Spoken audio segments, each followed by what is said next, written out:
This is actually a skill matchup in my opinion. It's pretty difficult in the early game, but you can manage it once you get a few points into your Q. What you want to do is the moment you get 2 or 3 points into your Q, you're just gonna perma-charge at him. This will force him to use his W to not get tagged by your Q into an E. He can also use his W just as your stun is about to go on him, and that will actually cancel your Q stun, which means the follow-up E won't connect. This interaction is pretty good to keep in mind. Another one is that he can use his W for your ultimate, but if you do the combo of Q plus R, he won't be able to use the W. Unless he has tenacity, the Q plus R combo will always ensure you deal the R damage. In this case, this Vladimir went for Ghost and Phase Rush, so he's going to be extremely hard to catch. It's not going to be impossible, but it will be much tougher. What you need to do is make sure that when you run in, you burn that W or take a lot of his health, because in the long run he will always out-sustain you due to his healing.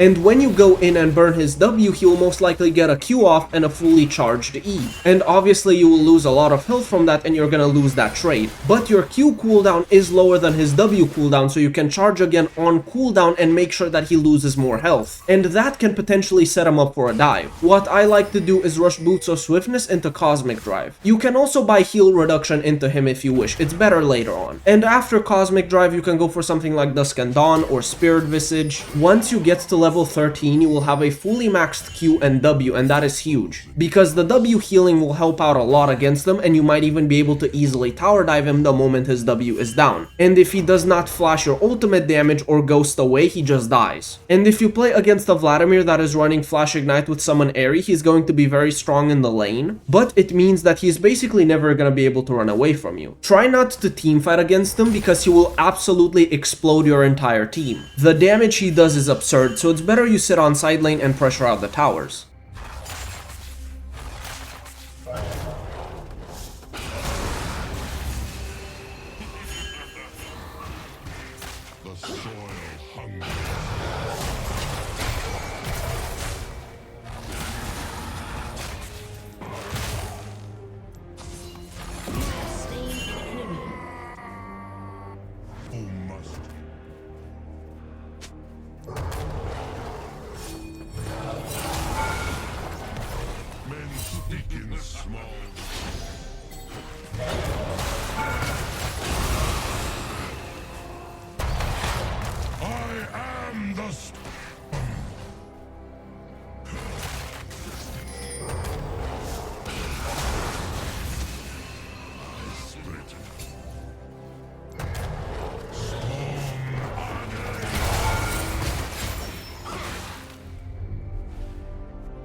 The moment Talia used her ghost, I should have dropped the chase. This was very greedy of me.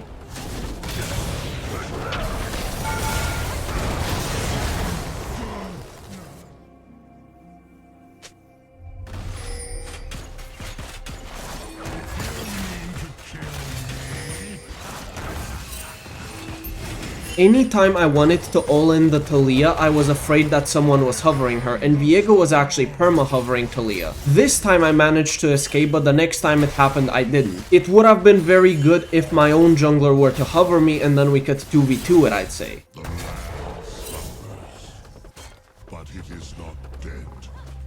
With my wrong,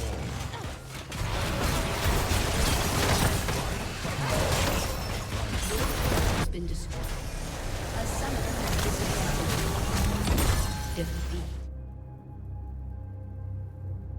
all the blood you've spilled. The main thing to keep in mind in this matchup is that you need to play around her parry and her vitals. If she times her parry properly, she can stun you when you fear her, but you can be unpredictable with your fear timing. You can look to cancel it early, for example, and if you do that a few times, she might parry early thinking you're always gonna do it. So after you cancel your fear 2 times early, you wait with it until it fully ends. And that way she will parry, but it won't actually stun you. Warwick isn't the most mobile champion, but you can hold your Q to follow her own Q dash, and holding Q can allow you to position yourself better against her so she doesn't hit a vital. This game I had a rather poor early game. I died 2 times very early when I shouldn't have. I managed to bounce it back, but the 2 deaths early were quite poor, especially the second one. You will usually need heal reduction into Fiora because she's most likely going to rush Ravenous Hydra and is going to have her vital healing, on top of her ultimate healing. Plated Steel Caps rush also feels pretty good, but you can go straight into your Blade of the Ruin King if you wish. Your Blade of the Ruin King spike is much stronger than her Ravenous Hydra spike. In the 1v1 you deal way more damage than her and you beat her out every single time. This Fiora ran a very aggressive setup with Ignite, but if Fiora runs something like Flash TP with Grasp of the Undying, it is much easier for you to fight her. You can purchase Stridebreaker as your second item and then you're going to have some wave clear, and the active is really good because it slows down Fiora. And Fiora's Q dash speed scales with her own speed, meaning that if you slow her down, it takes her a little bit longer to complete the dash. If you want to team fight, make sure you always push out the side lanes or she will absolutely demolish towers. But you are pretty good on the side lane yourself, and you can actually sit there with a Hull Breaker as, let's say, a third item and look to push down towers, and she won't really be able to stop you. She might be able to 1v1 you at 5 or 6 items, but until then you should be pretty strong, and even at 5 or 6 items you still might win it.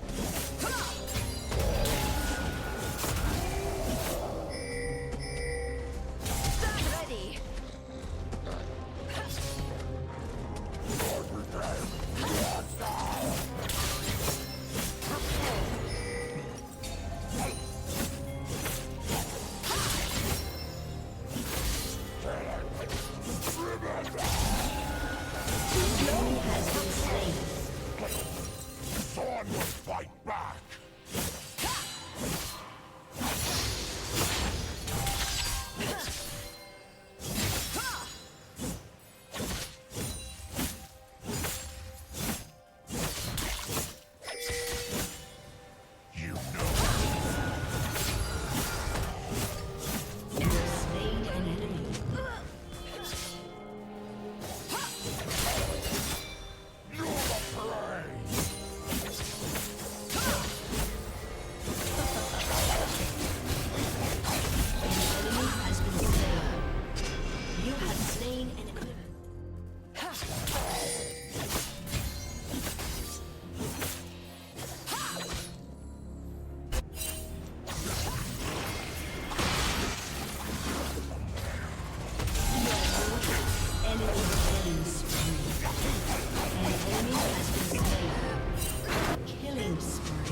slain.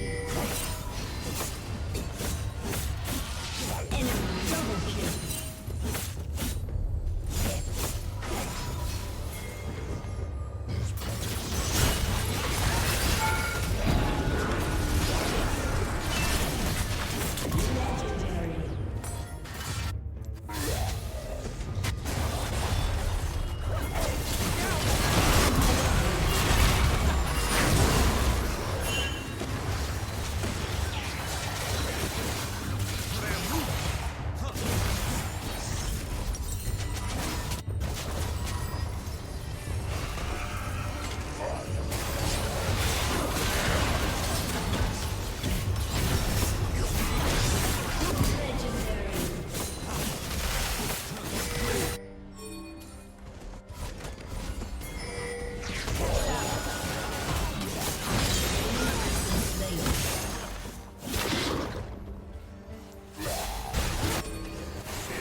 In my opinion, this isn't that difficult of a matchup, you just have to be patient. If you play Conqueror, it will be much tougher to fight Volibear the moment he gets Navori, but if you have Phase Rush, that doesn't matter anymore. Your entire goal is to short trade with him every single time your W is up and then you walk away. Anytime you have that W, you can use it to reduce his Q stun and his E damage by a lot, and you will always be able to win out that short trade, especially because your Q damage and some of your spins will come out before the E shield comes out. On top of that, because you have Phase Rush, you won't stay in his melee range to get tagged by his second W, which means that he won't heal and won't deal extra damage. If you repeat this trade pattern of walking up when your W is up, doing a short trade and then walking away, you will win this every single time. The only way you lose this is if Volibear can straight up dive you from, let's say, 70% health if your W is down. But if you play it smartly and respect his all-in power, then you're fine. And it is super easy to space him out later on as well because of Phase Rush. The moment you get Stridebreaker, the lane is essentially over for him. He will no longer be able to chase you down ever, and you can always sprint away. You can take Berserker Greaves or Plated Steel Caps or Boots of Swiftness or even Mercury Treads. All of these boots options work well into Volibear. And you can either teamfight or side lane into him. But if you want to teamfight, I suggest purchasing Serpent's Fang and Executioner's Calling. And this is because he will heal from his W on another ally most of the time. When you fight him on side lane, you're never gonna give him that second W, so you don't really have to buy Heal Cut.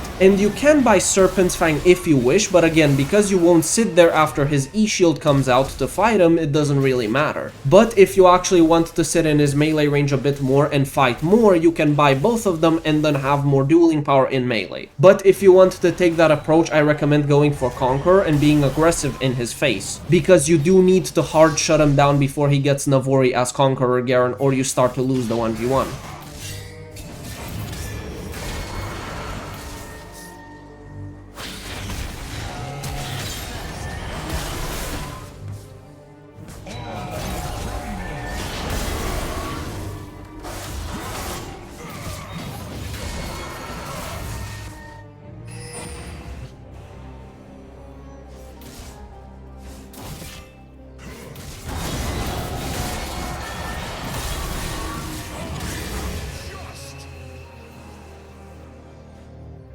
Here he uses his E to damage the wave, and the moment the shield goes down, I know I can straight up dive him and kill him.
Destroyed a turret.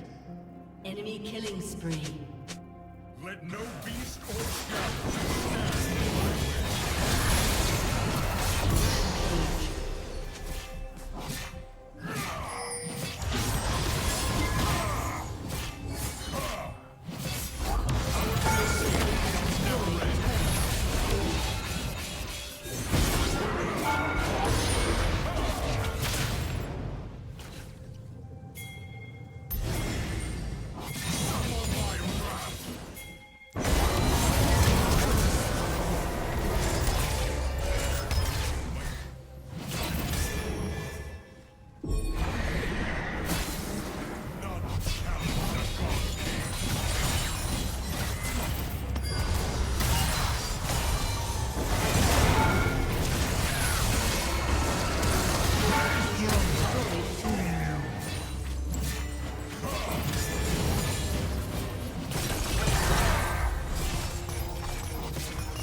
Thank you guys for joining me in this video. I hope you found the information useful, and I will see you in the next video, hopefully very soon.